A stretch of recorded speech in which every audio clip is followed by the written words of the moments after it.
Hello दोस्तों, कैसे आप सभी लोग। आशा करते हैं, उम्मीद करते हैं कि आप सभी लोग अच्छे होंगे, स्वस्थ होंगे, मस्त होंगे, तंदुरुस्त होंगे।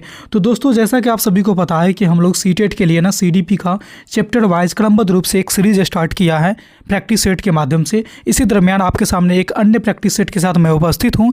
इसमें आपके सामने ऐसे धमाकेदार क्वेश्चन का संग्रह मैंने लाया है जो आपके एग्ज़ाम के दृष्टिकोण से बहुत ज़्यादा महत्वपूर्ण है और इसमें बहुत ज़्यादा कन्फ्यूजन होती है आपकी। अगर हम सेट की बात करेंगे तो प्रैक्टिस सेट नंबर ये हमारा 8 है, जिसमें हम लोगों ने इससे पहले 7 प्रैक्टिस सेट को कर चुके हैं।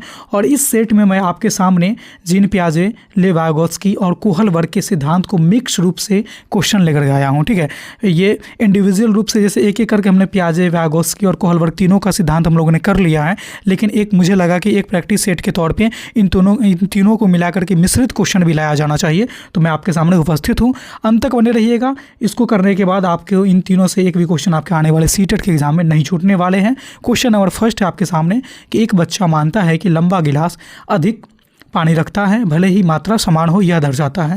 यानी कि ये वही बात हो गई ना कि बचपन में जैसे कि कोई छोटी चीज़ हम लोग को देते हैं बच्चे को गोल मटोल बना करके और उसी चीज़ को बड़ा करके लंबा करके देते हैं, भले ही क्वांटिटी दोनों का सेम ही रहता है, तो बच्चा क्या पसंद करता है? लंबा वाला पसंद करता है। तो वही क्वेश्चन आपसे पूछा गया है और ये पूछा जा रहा है कि पियाजे के अनुसार वो कौन से क्रम में है, कौन सी अवस्था में। आपके सामने ऑप्शन है कि बच्चा संरक्षण की अवधारणा समझ चुका है, बच्चा पूर्व संक्रियात्मक अवस्था में और केंद्रन करता है, बच्चा मूर्त संक्रियात्मक अवस्था में प्रवेश कर चुका है, और डी कह रहा है कि बच्चा अमूर्त चिंतन करने में सक्षम है। देखिए, जब भी ऐसे क्वेश्चन आपके सामने आए ना, तो आप ये गौर करिएगा कि इस तरह की एक्टिविटी कितने उम्र के बच्चे करते हैं। तो आप पाएंगे कि इस तरह का जो सोच है ना, 4 से 5 साल का बच्चा जब रहता है ना, उसमें देखा जाता है कि लंबा चीज़ को वो जल्दी लेना पसंद करेगा, छोटा चीज़ को वो लेना नहीं पसंद करेगा, भले ही क्वांटिटी दोनों का सेम ही है। ठीक है, ये वही बात हो गई ना मुद्रा वाली कि जैसे सिक्का में दे दीजिएगा, उसको 5 सिक्का दे दीजिए, वो ज़्यादा ले लेगा, और एक 10 का नोट दे दीजिए तो वो लेना नहीं पसंद करेगा, क्योंकि उसको लगेगा कि ये ज़्यादा है, क्योंकि उसके पास संख्या ज़्यादा है। ठीक है, तो इस तरह के जब सोच आप देखेंगे तो बच्चे होते हैं 4 से 5 साल के, तो 4 से 5 साल के बच्चे को आप किस एज में रखेंगे? तो आप पाएंगे कि 4 से 5 साल के एज जो है ना, वो है पूर्व संक्रियात्मक अवस्था, जिसकी अवस्था होती है 2 से लेकर के 7 साल। ठीक है, तो इस तरह से पहले क्वेश्चन का सही आंसर जो है ना आपके सामने बी चले जाएंगे। तो दोस्तों, मैं आपको बता दूं कि इस तरह से हम लोगों ने ये चीज़ें कंप्लीट कर लिया है, 0 से लेकर के हाई लेवल तक। आज भी आपके सामने क्वेश्चन लेकर के आया हूँ। ठीक है, एक एक क्वेश्चन को छोड़िएगा नहीं, एक क्वेश्चन दूसरे से रिलेटेड है, एक भी क्वेश्चन छोड़िएगा तो आपका श्रृंखला टूट जाएगा। ठीक है, और अच्छी लगती है ना तो सभी के सभी लोग फटाफट लाइक भी कर देंगे। चैनल पे पहली बार आए हैं, प्रैक्टिस करना चाहते हैं हमारे साथ ना, तो सब्सक्राइब भी करके रख लीजिए। चलिए, दूसरा क्वेश्चन को पढ़िए और इसका आंसर देने का प्रयास करिएगा कि जब शिक्षक संकेत दे करके बच्चों को उत्तर तक पहुँचने में सहायता करता है और धीरे धीरे सहायता हटा लेता है, तो यह क्या कहलाता है? ये सारी चीज़ें मैंने आपको पिछले क्लास में बता दिया हूँ। रिवीजन के तौर पे हम लोग फटाफट करेंगे और आगे बढ़ते जाएंगे। एक कह रहा है कि सहपाठी अधिगम, 2 अनुकरण, 3 स्कैफोल्डिंग फोल्डिंग और डी नैतिक प्रशिक्षण। तो आप पाएंगे कि जब एक शिक्षक बच्चों को उत्तर तक पहुंचने के लिए सहारा देता है, लेकिन जैसे ही वो पहुंचने वाला होता है अपना सहारा पीछे खींच लेता है, इस प्रक्रिया को हम लोग बोलते हैं स्कैफोल्डिंग, यानी सहारा देना। और यह जो पार्ट है ना, ZPD, लेवागोत्स्की के अनुसार जो ZPD था एक पार्ट, उसी का ये भाग है। स्कैफोल्डिंग ऑप्शन नंबर सी चले जाएंगे। तीसरा क्वेश्चन है कि जो बच्चा नियम का पालन करके नियम का पालन केवल दंड से बचने के लिए करता है ना, वह किस स्टेज में होता है? ठीक है, किस स्तर पे होता है? ठीक है, तो आप पाएंगे क्या वह कन्वेंशनल स्टेज पे है, या पोस्ट कन्वेंशनल पर है, या प्री कन्वेंशनल पर है, या सामाजिक अनुबंध पे है। ये कोहल वर्ग के नैतिक सिद्धांत के स्तर हैं, नैतिक सिद्धांत के। ठीक है, तो इसमें देखिए क्वेश्चन क्या कह रहा है कि जो बच्चा नियम का पालन दंड से बचने के लिए कर रहा है, अंदर से उसको इच्छा नहीं है कि हम पालन करें, उसको पनिशमेंट मिल जाएगी ना, इसलिए वो बचना चाह रहा है और इसलिए पालन कर रहा है, आपकी बात मान रहा है, नियम पालन कर रहा है। तो इस प्रकार के जो स्टेज होते हैं ना, वो होते हैं हमारे प्री कन्वेंशनल स्तर, यानी कि जो 3 स्तर होते हैं ना, 3 स्तर, उसका ये पहला स्तर है। मैं आपको बता चुका हूँ कि कोहल वर्ग के सिद्धांत में ना 3 स्तर होते हैं और चरण भी अलग होते हैं। स्तर की संख्या 3 है और चरण की संख्या कितनी होती है, चरण की संख्या कितने होते हैं, स्टेज की संख्या कितने होते हैं, ये आप हमें कमेंट के माध्यम से बताएंगे। अभी फटाफट कि स्टेज कितने होते हैं, वीडियो को पॉज कर लीजिए, कमेंट कर दीजिए, फिर आकर के दोबारा से वॉच करिएगा। बताइए फटाफट सारे के सारे लोग कि चरण कितने होते हैं। स्टेज आपने जान लिया, स्तर आपने जान लिया, लेवल आपने जान लिया, 3 है। आप चरण बताएंगे कि जिन नैतिक सिद्धांत में कोहल वर्ग के अनुसार चरण कितने होते हैं। फिलहाल इस क्वेश्चन का आंसर जो है ना सी है। चलते हैं अगले क्वेश्चन की तरफ कि पियाजे के अनुसार सीखने की प्रक्रिया में सबसे महत्वपूर्ण क्या है? क्या शिक्षक के द्वारा ही जानकारी दी जाती है, या पुरस्कार और दंड? ये होगा नहीं, रटने की क्षमता होगा नहीं। पियाजे कहते हैं कि बच्चे को ना प्रकृति में प्रकृति में सक्रिय छोड़ दिए वो चीज़ों को स्वतः सीख लेगा, ग्रहण कर लेगा, यानी कि ऑप्शन नंबर बी हो जाएंगे। तो दोस्तों अगर आपको ये सेट अच्छी लग रही है ना, ये सेशन अच्छी लग रही है ना, तो सारे के सारे लोग एक बार ना लाइक वाले बटन को दबा दीजिए फटाफट। जो लोग अभी तक नहीं लाइक किए ना, एक बार फट से लाइक वाले बटन को दबा दीजिए, थोड़ा सा मोटिवेशन मुझे भी मिल सके। और अगर हमारे चैनल पर पहली बार आया है ना तो सब्सक्राइब कर लीजिए, और अच्छी लगेगी ना वीडियो तो लास्ट में एक प्यारा सा अपना कमेंट भी दीजिएगा कि ये सेशन कितना यूजफुल रहा आपके लिए। 5वां क्वेश्चन है कि वाइगोत्स्की के अनुसार विकास कैसा होता है? हमेशा सीखने से पहले होता है, सीखने के बाद स्वतः होता है, सीखने के साथ साथ होता है, या केवल परिपक्वता पर निर्भर करता है? देखिए इस तरह के क्वेश्चन में ना 2 तरह के आपके ऑप्शन आएंगे। ये क्वेश्चन पहले इसको तो VVI लगा लीजिए, और इसमें कन्फ्यूजन वाला क्वेश्चन है, इसको इसकी बिल्कुल नहीं करिएगा, इसको अच्छे से समझिए पहले।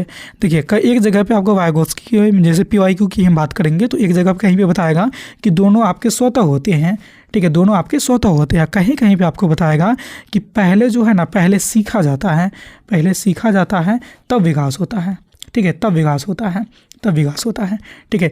यानी कि यहाँ पर सीखने के बाद स्वतः, ये नहीं, सीखने के साथ साथ। और यहाँ पर वो वाला ऑप्शन नहीं है ना कि पहले सीखा जाएगा उसके बाद विकास, इसीलिए नहीं दिया है। अगर वो ऑप्शन रहता तो उसको टिक मारते, और वो नहीं है तो आप ये मार दीजिए कि सीखने के साथ साथ विकास होता है, ठीक है। ऑप्शन नंबर इसका सी हो जाएगा सही, ठीक है, ऑप्शन नंबर सी हो जाएगा सही। इसको VVI मान के चलिएगा आप, आपके एग्जाम के दृष्टिकोण से नहीं, ये बहुत ज़्यादा महत्वपूर्ण क्वेश्चन है। अगला क्वेश्चन की तरफ बढ़िए, 6ठा, कि अपने आप से बोलते हुए कठिन कार्य हल करना क्या दर्शाता है? देखिए बोला जा रहा है किससे, तो अपने आप से, यानी किससे बात कर रहा है? स्वयं से बात कर रहा है, ठीक है। तो सामाजिक भाषण तो होगा नहीं, नैतिक द्वंद्व तो होगा नहीं, अनुकरण आधारित व्यवहार तो होगा नहीं, निजी भाषण मतलब खुद से बात करना क्या होता है? निजी, खुद का मतलब निजी, अब भाषण का मतलब बात करना, यानी आत्मनियंत्रण में ये सहायक है। ऑप्शन नंबर क्या हो जाएंगे? बी हो जाएंगे।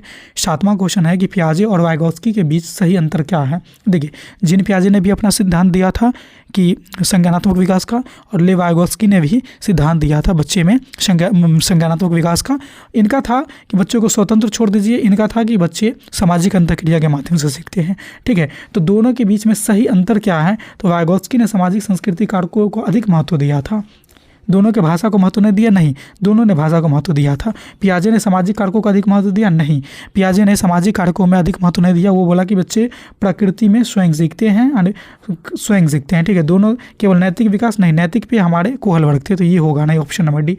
तो इस तरह से आप पाएंगे ना कि जो सही ऑप्शन जा रहा है वो सी नंबर जा रहा है कि वाइगोत्स्की ने सामाजिक संस्कृति कारकों पर अधिक बल दिया था।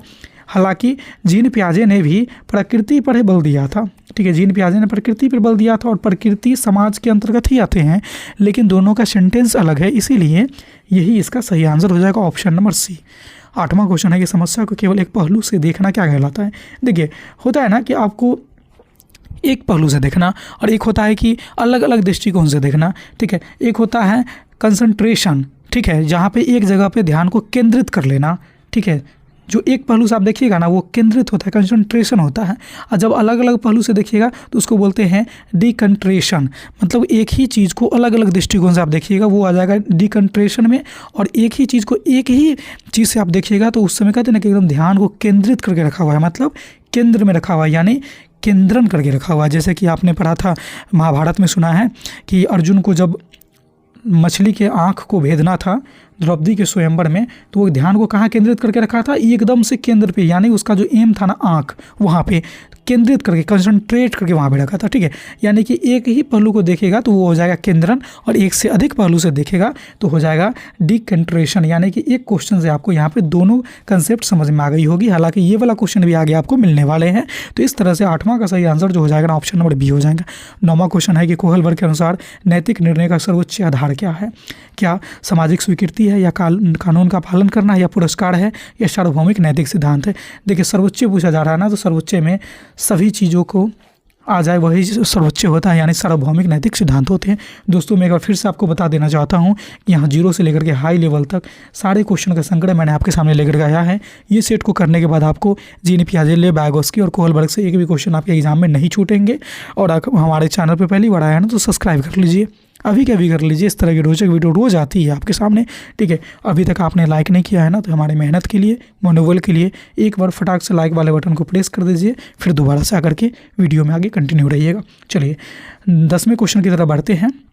ZPD का सर्वोत्तम उपयोग तब होता है जब बच्चा अकेला कार्य करे नहीं, शिक्षक केवल व्याख्यान दे नहीं, सक्षम सहपाठी या शिक्षक सहायता दे, बच्चा रटने पर निर्भर करे। तो जेडपीटी के बारे में मैंने बहुत डिटेल से आपको बताया है, जिसमें सहायता दी जाती है, तो ऑप्शन नंबर इसका सी हो जाएगा। अब यहाँ से ना हम लोग जो क्वेश्चन पे डिस्कस करने की जरूरत ना पड़ेगी ना, उसको सीधे हम लोग आंसर करते हुए आगे बढ़ेंगे, क्योंकि वीडियो थोड़ा सा लंबा होने वाला है, क्योंकि तीनों मनोवैज्ञानिक को हमने यहाँ पे डीपली लिया है, और इसलिए भी आगे बढ़ेंगे क्योंकि ये सारी चीज़ें हम लोगों ने ऑलरेडी डीप में पढ़ चुके हैं। चूँकि हम लोग रिवीजन कर रहे हैं एक वीडियो में तीनों मनोवैज्ञानिक का, तो थोड़ा सा हम लोग लाइटली लेते हुए चलेंगे आगे, क्यों जहाँ पे जरूरत पड़ेगी डीप में जाने का वहाँ मैं अवश्य जाऊँगा। ठीक है, चलिए 11वां क्वेश्चन है कि मूर्त संक्रियात्मक अवस्था में बच्चा क्या करता है? केवल प्रतिमात्मक खेल खेलता है या केवल इंद्रियों से सीखता है? इंद्रिय मतलब ज्ञानेंद्रिय। ठीक है, ठोस वस्तु पर तर्क करता है और अमूर्त अवधारणा को पूरी तरह से समझता है। देखिए मूर्त संक्रियात्मक अवस्था है, ठीक है, इसमें तो इंद्रिय वाला होगा नहीं, ये शैशवावस्था हो गया। अमूर्त अवधारणा ये हो जाएगा, औपचारिक वाला आ जाएगा, तो ऑप्शन नंबर बी और ऑप्शन नंबर डी तो होंगे नहीं। अब बच गया आपके सामने ए और सी, तो इन दोनों में से आप पाएंगे कि सी वस्तु यानी ठोस वस्तु पर तर्क करता है, और यहाँ पे ठोस से संदर्भ जो है ना, ठोस से संदर्भ है प्रत्यक्ष वस्तु से। ठीक है, यानी जो उसके सामने है। देखिए यही तो सीटेट फंसाता है शब्दों में। ठोस का मतलब यहाँ पे ठोस का संदर्भ जो है ना, ऐसा नहीं है कि इस अवस्था में बच्चे ठोस जैसे द्रव की बात करेंगे, जैसे पानी और दूध में अंतर नहीं स्पष्ट कर पाएगा। मूर्त संक्रियात्मक का एज कितना होता है? मूर्त संक्रियात्मक का एज होता है मतलब कि 2 से 7 वर्ष, नहीं 2 से 7 नहीं, 7 से 11 वर्ष होते हैं। ठीक है, तो 7 से 11 वर्ष के बच्चे क्या पानी और दूध में अंतर नहीं स्पष्ट कर पाते हैं क्या? आप कहेंगे बिल्कुल कर पाते हैं।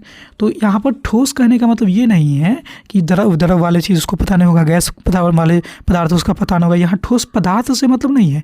ठोस का संदर्भ पेडागोजी में यहाँ पर ना अमूर्त कहते हैं, सॉरी प्रत्यक्ष वस्तु के लिए किया गया है। यानी इस अवस्था में प्रत्यक्ष वस्तु पर बच्चे तर्क करते हैं, और इसमें अप्रत्यक्ष पे अमूर्त अवधारणा को भी तर्क करते हैं 11+ में। ठीक है, 12वां क्वेश्चन है कि समाज ऐसा चाहता है इसीलिए नियम बनाने चाहिए। यह कथन क्या दर्शाता है? देखिए समाज ऐसा चाहता है इसलिए नियम बनना चाहिए। क्या प्री कन्वेंशनल है या पोस्ट कन्वेंशनल है? नैतिक अपरिपक्वता तो होगा ही नहीं। तो आप पाएंगे कि समाज ऐसा चाहता है इसीलिए करना है, ये हो जाएगा आपका कन्वेंशनल स्टेज आपके सामने ऑप्शन नंबर बी हो जाएंगे 12 का सही। 13वां क्वेश्चन है कि पियाजे के अनुसार स्कीमा क्या है? बहुत लोग कहेंगे कि स्कीमा जो है ना याद की हुई जानकारी है, लेकिन ये आपका गलत हो जाएगा। स्कीमा का संदर्भ जहाँ पर भी आएगा आप सीधा याद रखिएगा कि यह एक मानसिक संरचना है, और कैसी मानसिक संरचना है? तो संगठित मानसिक संरचना है। 14वां क्वेश्चन है कि सीटेट के बाल केंद्रित दृष्टिकोण के अनुकूल है। सीटेट के बाल केंद्रित के दृष्टिकोण के अनुकूल कौन है? क्या लगातार शिक्षक द्वारा व्याख्यान देना? नहीं। रटने पर? नहीं। केवल लिखित? नहीं। केवल लग गया तो ऐसे भी नहीं होगा। यानी कि समूह कार्य और चर्चा। बाल केंद्रित का मतलब है कि बच्चों को करके सीखने का अवसर दिया जाए। ऑप्शन नंबर सी हो जाएंगे। 15वां क्वेश्चन है कि वाइगोत्स्की के अनुसार भाषा क्या है? क्या भाषा केवल संप्रेषण का माध्यम है? संप्रेषण का माध्यम है, लेकिन केवल लग गया तो नहीं होगा। संज्ञानात्मक विकास का मुख्य उपकरण है, चल सकता है। नैतिक विकास को रोकती है? नहीं, कभी नहीं रोकेगी। जैविक विकास पर निर्भर करती है? नहीं। यानी कि वाइगोत्स्की के अनुसार जो भाषा जो है ना, यह संज्ञानात्मक विकास का मुख्य उपकरण है। 16वां क्वेश्चन है कि नैतिक द्वंद्व विधि का प्रयोग किया, किसने प्रयोग किया था? देखिए अब यहाँ पर कुछ लोग सोच रहे हैं कि नैतिक द्वंद्व विधि तो हमने कभी पढ़ा नहीं, हमने कभी जाना नहीं कि नैतिक द्वंद्व विधि क्या है, लेकिन मैंने तो आपको बता रखा हूँ ना कि नैतिक की बात जहाँ पर आ जाएगी, नैतिकता की बात जहाँ पर भी आ जाएगी, तो आपको एक ही मनोवैज्ञानिक को चयन करना है, वह है कोहलबर्ग। ठीक है, और वही आपका 100% जो है ना आंसर सही करके देगा। जैसे कि यहाँ पर देख लीजिए, सीधा टिक मार दीजिए आँख मूंद के कोहलबर्ग, क्योंकि यहाँ पर क्वेश्चन में नैतिक लिखा हुआ है तो कोहलबर्ग होंगे, आपका ये आंसर सही हो जाएगा। ठीक है, तो दोस्तों अच्छी लग रही है ना, कैसी लग रही है क्लास? आप हमें कमेंट के माध्यम से ना अंत में ज़रूर बताएंगे कि सेशन कैसी रही, कितना यूजफुल रहा, और आपके टोटल में से कितने सही हुए। जो भी क्वेश्चन कराऊंगा ना उसमें आपके कितने मार्क्स आए, ये भी आप हमें ज़रूर बताइएगा।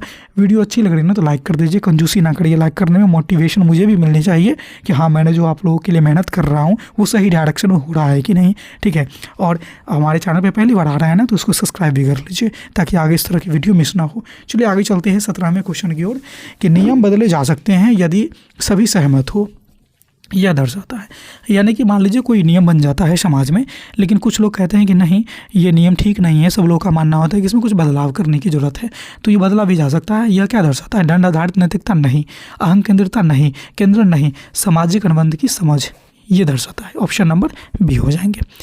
18वां क्वेश्चन है कि पूर्व संक्रियात्मक अवस्था में सोच कैसी होती है? पहले जो अवस्था कह रहा है ना उसका पहले एज निकाल लीजिए। इस क्वेश्चन को बनाने का यही आसान तरीका होता है। पूर्व संक्रियात्मक यानी ये हो जाएगा 2 से लेकर के 7 वर्ष। ठीक है, इसमें बच्चे की सोच कैसी होती है? अहंग केंद्रित होते हैं, बच्चे अपने आप से ज़्यादा बात करते हैं, समाज पे तो जाएंगे नहीं, तर्क संगत ये कर नहीं सकते, अमूर्त विचार हिला नहीं सकते हैं, यानी अपने आप से बात करेंगे। जैसे कोई बच्चा को देखिएगा 4 साल 5 साल का है तो खिलौना के साथ खेलते रहेगा, उससे के साथ कुछ बात करते रहेगा, ऐसे है वैसे है, उससे बोलेगा, उसको मतलब पुचकारेगा, उसके साथ खेलेगा, अपने आप से बात करेगा, इसको बोलते हैं अहंग केंद्रित। ठीक है, और ये इसी स्टेज में होते हैं। ऑप्शन नंबर बी हो जाएंगे।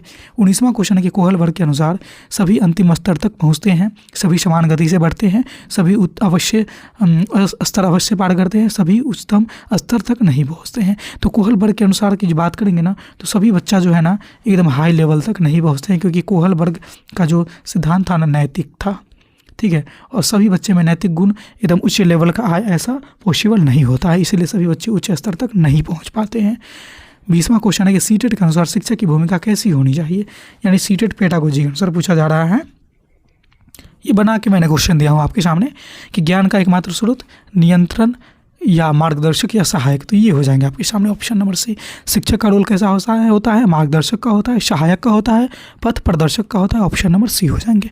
21वां क्वेश्चन है कि संज्ञानात्मक असंतुलन तब उत्पन्न होता है जब नया अनुभव समझ में आ जाए, नया अनुभव पुराने स्कीमा से मेल न खाए, बच्चा रटने लगे, शिक्षक सहायता दे। देखिए जब भी कोई भी चीज़ में मेल नहीं खाता है, जैसे दो लोगों में मेल नहीं खाता है तो क्या होता है, झगड़ा होता है, झगड़ा होने का मतलब असंतुलन बनता है। तो सेम चीज़ है ना, जब भी कोई भी चीज़ में मेल नहीं खाएगा तो असंतुलन उत्पन्न होगा, यानी नया अनुभव पुराने स्कीमा से मेल नहीं खाएगा, ऑप्शन नंबर बी, तो असंतुलन उत्पन्न होगा। 22वां है कि सहपाठी अधिगम सर्वाधिक संबंधित है, किससे, सहपाठी अधिगम। ठीक है, प्याजे से नहीं, प्याजे का मानना था कि बच्चे स्वयं सीखते हैं, उसको खुला छोड़ दीजिए प्रकृति में। कोहल वर्ग नहीं, फ्रॉइड नहीं, वाइगोत्स्की कहते हैं कि बच्चे समाज में सीखते हैं और समाज में उसको सहपाठी मिलते हैं, ऑप्शन नंबर बी हो जाएंगे। 23वां क्वेश्चन है कि जेडपीडी का संबंध किससे है, नैतिक दुविधा से है नहीं, दंड से है नहीं, अनुकरण से है नहीं, यानी सामाजिक सहयोग से है। जेडपीडी का मतलब क्या है, जोन ऑफ प्रॉक्सिमल डेवलपमेंट, यानी सामाजिक सहयोग से है, ऑप्शन नंबर बी हो जाएंगे। ठीक है, ये सारे क्वेश्चन करे हुए हैं, इसलिए हम लोग थोड़ा सा फास्टली चल रहे हैं। आपने वो सेशन को नहीं देखा है ना, तो प्ले लिस्ट में जाकर के वो सेशन को देख लीजिए, आपको वहाँ से सारे क्वेश्चन बन जाएंगे। ठीक है, 23वां हो गया। 24वां क्वेश्चन कि डिकेट्रेशन का अर्थ क्या है। देखिए ये कंसंट्रेशन मैंने आपको कुछ देर पहले बताया था, और उसके बाद मैंने आपको उसी टाइम बोला था ना कि डिकंट्रेशन भी आ जाएंगे आगे, और आगे है ना डिकंट्रेशन। तो कंसंट्रेशन का मतलब होता है कि एक ही बिंदु पर यानी केंद्र पर ध्यान को फोकस करना, और डिकंट्रेशन का मतलब है कि अलग अलग पहलू से इस पर फोकस करना, एक ही पहलू से नहीं, अलग अलग पहलू से।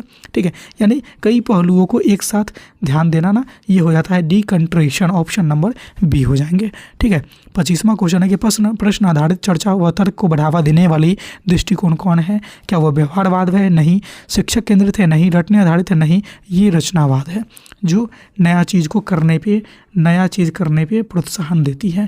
प्रश्न आधारित चर्चा अमूर्त सोच को ये प्रोत्साहन देती है, ऑप्शन नंबर डी हो जाएंगे।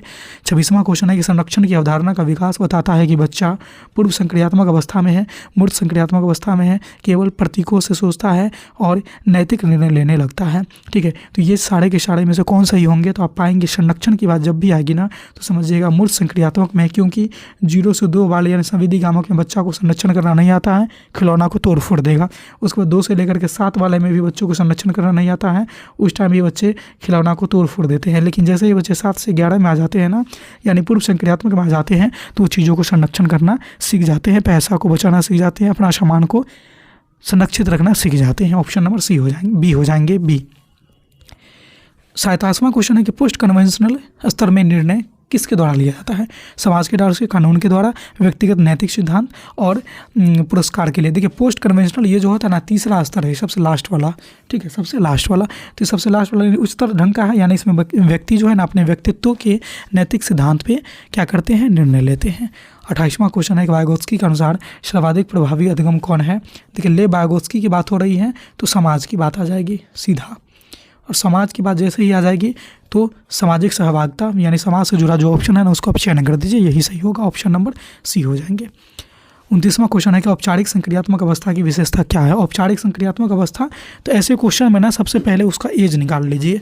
तो औपचारिक संक्रियात्मक अवस्था की एज कितनी हो जाएगी, 11+ जीन पियाजे के अनुसार।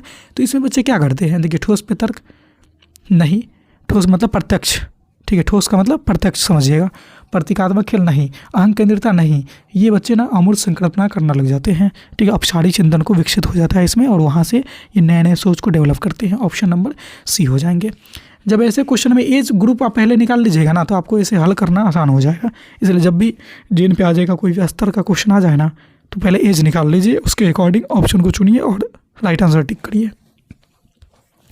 30वां क्वेश्चन है कि सामाजिक अंतःक्रिया को सीखने का आधार मानने वाला सिद्धांत किनका है।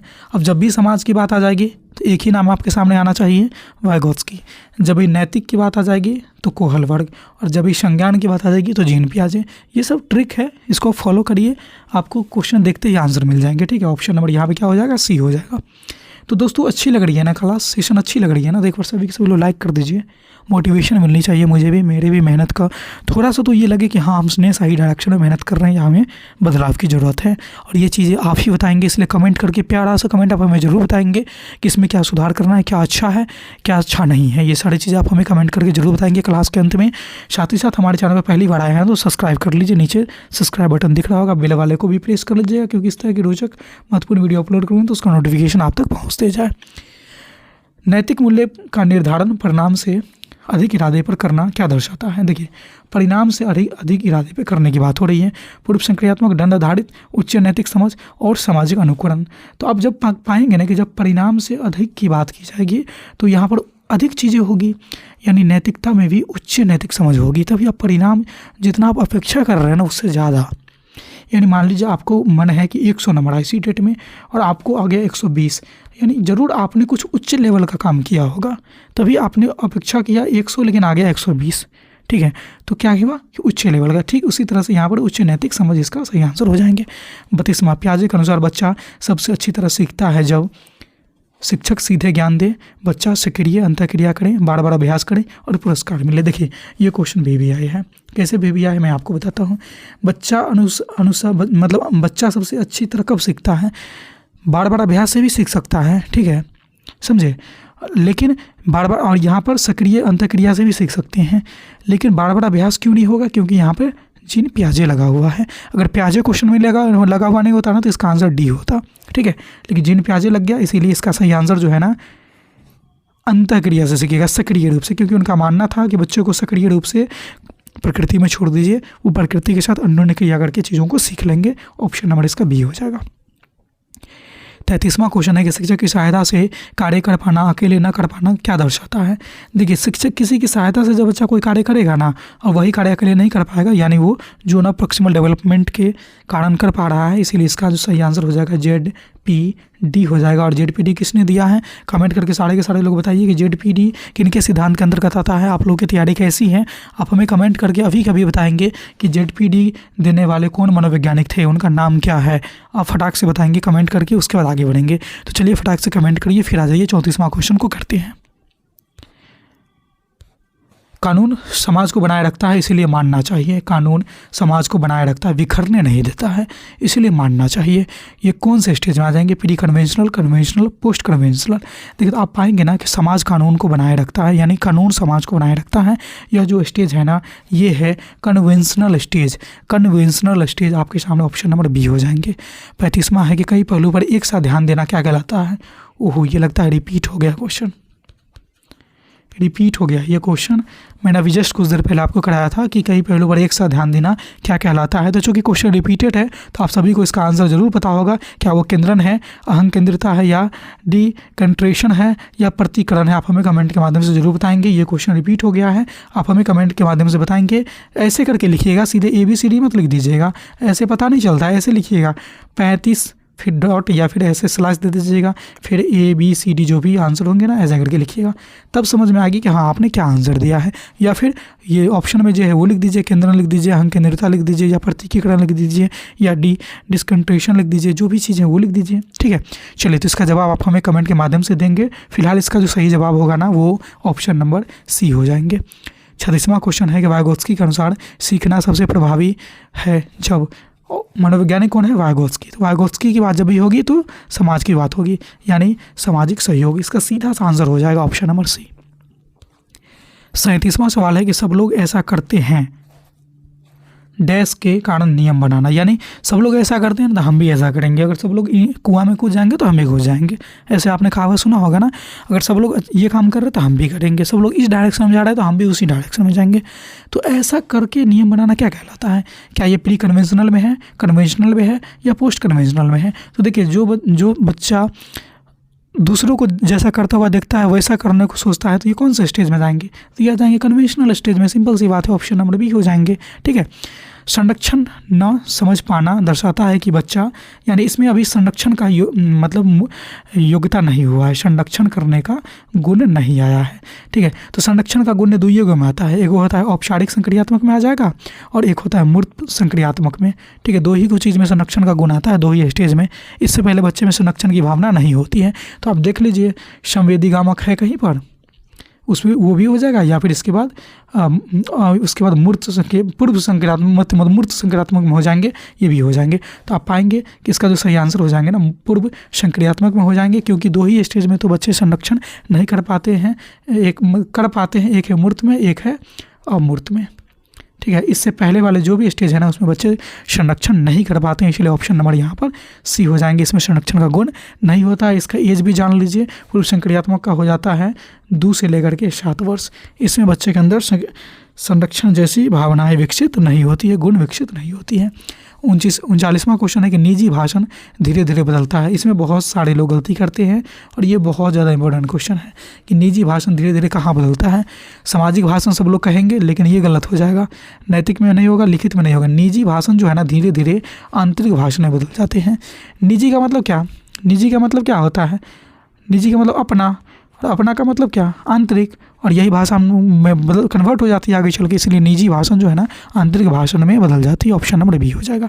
40वां क्वेश्चन है कि कोहलवर के अनुसार नैतिक विकास किस पे निर्भर करता है? केवल उम्र पे, केवल लग गया नहीं होगा, सभी चरण में नैतिक विकास सभी में समान नहीं, सभी में समान नहीं होता है, ये अलग अलग होते हैं। दंड से नियंत्रित होते हैं नहीं, लेकिन नैतिक विकास का जो होता है ना एक चरणबद्ध होता है, ये एक चरण में होता है, एक सीक्वेंस को फॉलो करता है। जैसे हम लोग सीक्वेंस को फॉलो कर रहे हैं ना कि चैप्टर बाई चैप्टर हम लोग डेली यहाँ पर प्रैक्टिस सेट लगा रहे हैं। तो क्या करें, एक सीक्वेंस को फॉलो कर रहे हैं।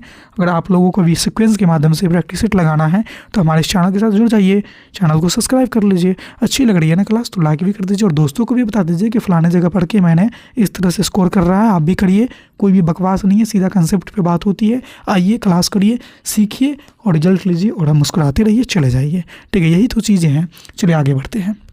इसका हो जाएगा ऑप्शन नंबर सी। 41वां क्वेश्चन है कि संज्ञानात्मक संघर्ष उपयोगी है क्योंकि भ्रम बढ़ाता है? नहीं। रटने को बढ़ाता है? नहीं। अनुशासन बनाए रखता है? नहीं। नए सीखने को प्रेरित करता है? संज्ञानात्मकता संघर्ष जो होती है ना, चीज़ों को नवीन चीज़ों को सीखने के लिए क्या करती है? प्रेरित करती है। ऑप्शन नंबर सी हो जाएंगे। 42वां क्वेश्चन है कि समूह चर्चा द्वारा समस्या समाधान किससे मेल खाता है? समूह चर्चा यानी कहाँ पे होगा? समाज में होगा, यानी कि 2-3 लोगों के साथ होगा। तो इसको हम लोग सीधा कहेंगे वाइगोत्स्की। इन्होंने ही बताया था कि बच्चे समूह में ज़्यादा सीखता है। ऑप्शन नंबर बी हो जाएंगे।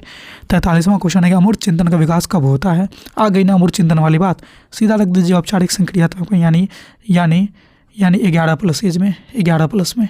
ठीक है, अमूर्त चिंतन का विकास होता है। स्टेज नंबर 4 है। ऑप्शन नंबर भी डी हो जाएंगे। 44वां क्वेश्चन है कि कानून तभी मानना जब नैतिक रूप से सही हो। ये कौन से स्टेज में आ जाते हैं कि हम कानून को तभी मानेंगे जब वो नैतिकता के कारण सही होगा। नैतिक रूप से सही नहीं है ना तो हम नहीं मानेंगे। ये इस तरह का जो सोच है ना कब डेवलप हो जाता है? तो आप पाएंगे कि इस तरह का सोच जो है ना पोस्ट कन्वेंशनल स्टेज, यानी कि स्तर नंबर 3, यानी सबसे उच्च लेवल का स्तर है इसमें, कि हम कानून को क्यों मानेंगे? अगर वो हमारे लिए नैतिक रूप से सही नहीं है तो नहीं मानेंगे। ऐसा तो नहीं है कि जो कानून में लिख दिया कि हाँ राह चलते हुए सभी को गाली देना तुम गाली देंगे, नहीं मानेंगे। तो इस तरह का सोच कब डेवलप होता है? कि जब वो बच्चे पोस्ट कन्वेंशनल स्टेज में आ जाते हैं। ठीक है, ऑप्शन नंबर सी हो जाते हैं। स्कीमा विकसित होता है कैसे? केवल आनुवंशिकता से नहीं, दंड से नहीं, अनुकरण से नहीं। स्कीमा विकसित होता है अनुभव और अनुकूलन से। ठीक है, ऑप्शन नंबर बी हो जाएंगे। 46वां क्वेश्चन है कि वाइगोत्स्की ने संज्ञानात्मक विकास का प्रमुख साधन माना किसको? वाइगोत्स्की के अनुसार पूछा जा रहा है। ठीक है, वाइगोत्स्की के अनुसार। तो बुद्धि परीक्षण नहीं होगा, स्मृति नहीं होगा, खेल और भाषा में से क्या होगा? क्योंकि खेल भी समाज में किया जाता है और भाषा भी समाज में ही होता है। और मैंने आपको बताया कि समाज की बात आ जाएगी तो वाइगोत्स्की का नाम लीजिएगा। चूँकि यहाँ पे 2 आ गया तो इसमें से जो सही आंसर हो जाएगा ना वो हो जाएगा भाषा। जरूरी तो नहीं कि कोई बच्चा खेलेगा नहीं तो उसके अंदर संज्ञानात्मक विकास नहीं होगा। भाषा सीखना लेकिन ज़रूरी है उसके लिए, ठीक है, इसलिए ऑप्शन नंबर बी हो जाएंगे। 47वां क्वेश्चन है कि केवल परिणाम देख करके नैतिक निर्णय लेना क्या दर्शाता है? कि परिणाम देख करके कि हमको मार नहीं लगेगा तब हमने ये काम करेंगे, अच्छा अंक मिलेगा, नंबर लाएंगे तो हमको इनाम दिया जाएगा, तब ये काम करेंगे। यानी परिणाम की चिंता पहले है, उसके बाद नैतिक की बात हो रही है। तो इसको बोलते हैं कि निम्न लेवल की जो बच्चे होते हैं ना उसके अंदर, यानी प्रारंभिक नैतिक अवस्था, ये सबसे पहला लेवल छोटे छोटे बच्चे के लिए, ठीक है। वो जब देखते हैं ना कि मार लगेगी तो हम ये चीज़ें ना करेंगे, ठीक है। तो ये क्या होता है, परिणाम की चिंता पहले करते हैं। 48वां है कि मूर्त संक्रियात्मक अवस्था में बच्चा क्या करता है? तो मूर्त संक्रियात्मक अवस्था, इसका पहले एज निकाल लीजिए। ये ऐसा क्वेश्चन बार बार इसलिए करा रहे हैं ना कि जब भी आप एग्जाम में जाएंगे तो ऐसा क्वेश्चन जब भी देखेंगे तो पहले आप एज निकालिए, आपकी एक आदत पर जाए। तो मूर्त संक्रियात्मक का एज क्या हो जाएगा? ठीक है, मूर्त का एज हो जाएगा 7 से 11। अब देख लीजिए, अब आपको चीज़ों छांटना आसान हो जाएगा। क्या प्रतीक से सोचता है? कहेंगे नहीं। अमूर्त सिद्धांत पर तर्क करता है? नहीं। केवल अनुकरण करता है? नहीं। इस स्टेज को क्या बोलते हैं? मूर्त संक्रियात्मक अवस्था बोलते हैं। मूर्त का मतलब क्या होता है कि प्रत्यक्ष चीज़, ठीक है, प्रत्यक्ष चीज़। और ठोस वस्तु का मतलब क्या हुआ? ठोस वस्तु का मतलब ये होता है प्रत्यक्ष वस्तु, प्रत्यक्ष वस्तु। तो हो गया ना, निकल के आ गई ना कि इसका ऑप्शन नंबर आपके सामने सी हो जाएंगे, ऑप्शन नंबर सी हो जाएंगे कि ठोस वस्तु पर तर्क करता है। 49वां क्वेश्चन है कि वस्तु अस्थायित्व किस अवस्था में विकसित हो जाते हैं? जब बच्चे को किसी वस्तु को पकड़ने, उसको खींचने, उसको अपनाने जैसे गुण का विकास होना ही वस्तु अस्थायित्व कहलाता है। और यह जो स्टेज है ना, यह स्टेज सबसे छोटी स्टेज में ही बच्चे चीज़ों को पकड़ना सीख जाता है, खींचना सीख जाता है, जब वो चलना भी नहीं सीखता है। यानी कि यह है संवेदी गामक अवस्था, 0 से 2 वर्ष, यानी संवेदी प्रेरक अवस्था भी इसी को बोला जाता है। ऑप्शन नंबर सी हो जाएंगे, ठीक है। तो दोस्तों अच्छी लग रही है ना चीज़ें, तो एक बार आप सभी के सभी लोग ना फटाफट लाइक कर दीजिए, सभी के सभी लोग लाइक कर दीजिए। आज का सेशन थोड़ा सा लंबा है बनस्पत पिछले क्लास से, अन्य दिनों की क्लास से, क्योंकि आज हम लोग ने 50 क्वेश्चन को कर रहे हैं। चूँकि हम लोग को जीन पियाजे, कोहलबर्ग और लेवाइगोत्स्की तीनों को एक ही क्लास में निपटाना था, इसलिए थोड़ा सा सेशन लंबा हो गया है, ठीक है। बट कोई बात नहीं है, आशा करते उम्मीद करते हैं सभी लोग एंजॉय करते होंगे, अच्छे से पढ़ रहे हैं, चीज़ों को समझ रहे हैं। और आपके आज के इस सेशन से ना मैं आपको गारंटी लेता हूँ कि 12 क्वेश्चन कम से कम देखने को मिलेंगे सीटेट के एग्जाम में। देख लीजिएगा, 5 विषय मिला करके ना 12 से 14 क्वेश्चन मिलेंगे, गारंटी है, ठीक है। चलिए आज की क्वेश्चन का हम लोग आज के इस सेशन का, आज के सेट का अंतिम क्वेश्चन की ओर चलते हैं। आत्मसात, यानी ये जीन पियाजे के अनुसार है, जीन पियाजे के अनुसार है। तो आत्मसात का अर्थ क्या है? स्कीमा बदलना? नहीं। नए अनुभव को पुराने स्कीमा में जोड़ना, दंड देना, नैतिक निर्णय। तो आत्मसातीकरण जो होती है ना, आत्मसातीकरण, इसमें क्या होता है कि नए अनुभव को पुराने स्कीमा में जोड़ दिया जाता है, ऐड कर दिया जाता है, ठीक है। इसी को बोला जाता है आत्मसातीकरण। ऑप्शन नंबर यहाँ पे बी हो जाएंगे। तो दोस्तों इस तरह से हम लोगों ने आज के सेशन में 50 क्वेश्चन को कंप्लीट किया और सारे के सारे क्वेश्चन भी आए हैं। और इससे आगे आपके आने वाले एग्जाम में ना एक भी क्वेश्चन नहीं छूटने वाले हैं, ये मेरा गारंटी है। और 10 से 12 क्वेश्चन ना आपके सीटेट में मिलेंगे। CDP में ना इस तीनों मनोवैज्ञानिक को मिला करके अगर एक एक करके क्वेश्चन भी पूछा गया ना तो 3 क्वेश्चन तो यहीं से पूछ दिया, लेकिन एक एक तो पूछेगा नहीं, किसी से 2-3 भी पूछ देगा तो 5 क्वेश्चन यहाँ से मिल जाएंगे। अब बाकी के 4 सब्जेक्ट के पेडागोजी से अगर मान लीजिए कि सबसे एक एक पूछा तो 4 और किसी से अगर 2 पूछ दिया तो हो गया 6, तो 6 5 11 नंबर तो ऐसे ही आपके ला के देगा ये सेशन। इसलिए इस सेशन को ना दोबारा देखिए, तिबारा देखिए, सारे क्वेश्चन को घोर के पी जाइए, यहीं से क्वेश्चन आएगा। और अगर हमारे ग्रुप से जुड़ना चाहते हैं ना, जो भी स्टडी मटेरियल्स या फिर क्लास की इन्फॉर्मेशन या जो की अन्य बातें होती हैं जो ग्रुप में बताई जाएगी, तो उसके लिए आपको इस नंबर पे ना मैसेज कर देना है कि ग्रुप में ऐड होना है। कॉल मत करिएगा, सब लोगों से आग्रह है, निवेदन है कि कॉल नहीं करिएगा, परेशान हो जाता हूँ। सिर्फ मैसेज कर दीजिएगा कि ग्रुप में जुड़ना है, आपको ग्रुप का लिंक मिल जाएगा और जुड़ जाइएगा। डेली आपको प्रैक्टिस सेट करवाई जाती है। आज 8वां था, कल मिलते हैं फिर 9वें प्रैक्टिस सेट के साथ। तब तक के लिए हमारे चैनल के साथ बने रहिए। वीडियो अच्छी लगी है ना तो ज़रूर लाइक करिए, मोटिवेशन मुझे भी मिलेगी कि हमें किस डायरेक्शन में काम करनी है। तो पहली बार आया है ना तो चैनल को सब्सक्राइब कर लीजिए। तो दोस्तों इस वीडियो में इतना ही था, फिर मिलते हैं कल की क्लास में प्रैक्टिस सेट नंबर 9 के साथ। तब तक के लिए हमारे चैनल को देखते रहिए, हमारे चैनल से बने रहिए। धन्यवाद।